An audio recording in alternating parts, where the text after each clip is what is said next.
welcome to another mask talk. I had to take out these earrings. So, as you guys know, we were not pregnant this past cycle. So we did start the IUI. Now, they almost canceled our cycle. So, we went last Friday, and they were like, you have a big follicle on your right ovary. Like, cool, fantastic. It was a 22, 22 by 24, almost 22 and a half. That's a great size. Sounds good. And then he was like, let me just double check the left. And there was a 19 on that side. And, you know, obviously, having 2 eggs increases your chance of having at least twins. But I said to him, I don't mind having twins. I don't mind. I've always wanted twins. So, like, bring it on. Bring it on. And I guess he was doing some humble brags, but he was like, yeah, I did a study, and people who are going through fertility stuff more often are okay with multiples, which makes sense.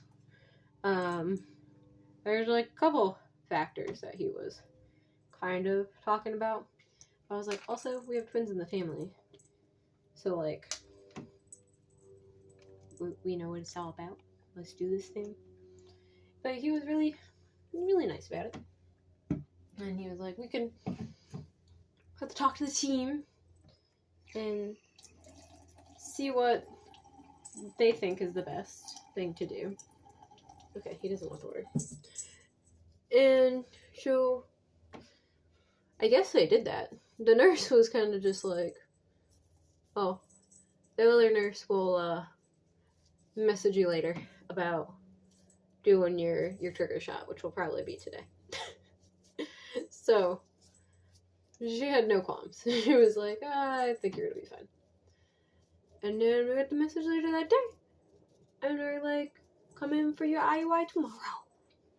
We're like, word. So, I'll tell you how it was at my clinic. It might be different at different clinics.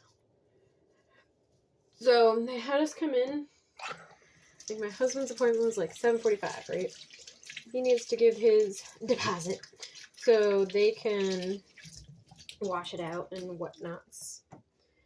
And the doctor said the nurse said that it would be about like an hour from then. So my appointment was scheduled for 8:45.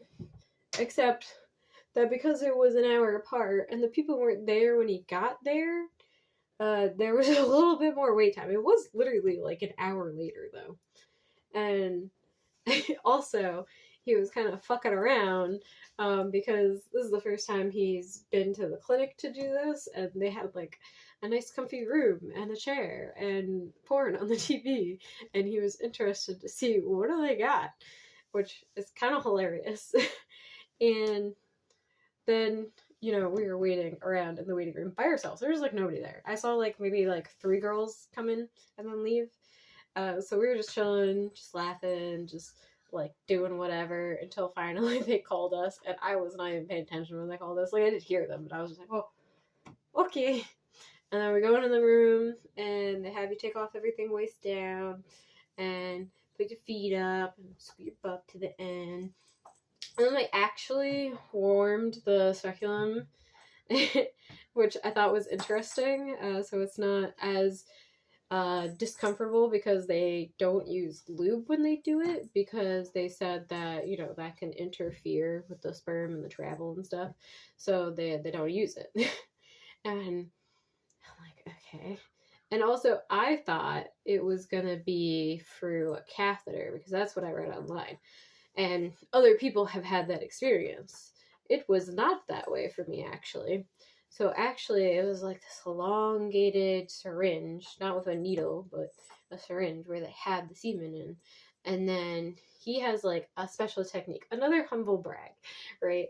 Some kind of special technique that he said gets him like higher success rates than other people.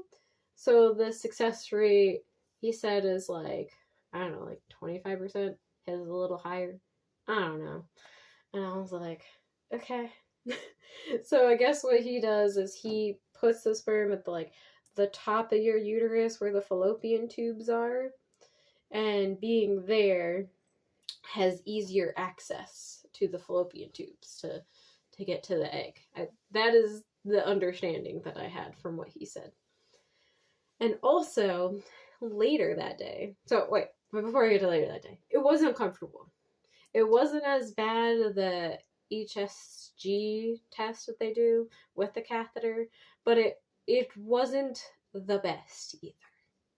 So just pointing that out. There is discomfort. There is a little pain there. So anyways, we get that done. We drive back to our side of the state, because again, we're an hour away. Anyways, later that day, we got the test results from his semen analysis that they did prior to doing the IUI. And there's this one semen analysis part that's like the morphology of the semen, and that was only at 3%. They like it to be at 4% or higher. 3%, not good. And the internet said they often advise you to do IVF if that is the results. Because, like, they're not good swimmers. They're deformed. We didn't know this. That's not something that they, like, tested for in the first place. So that's kind of frustrating. But we are into the cycle. I am taking progesterone to help solidify the pregnancy, hopefully.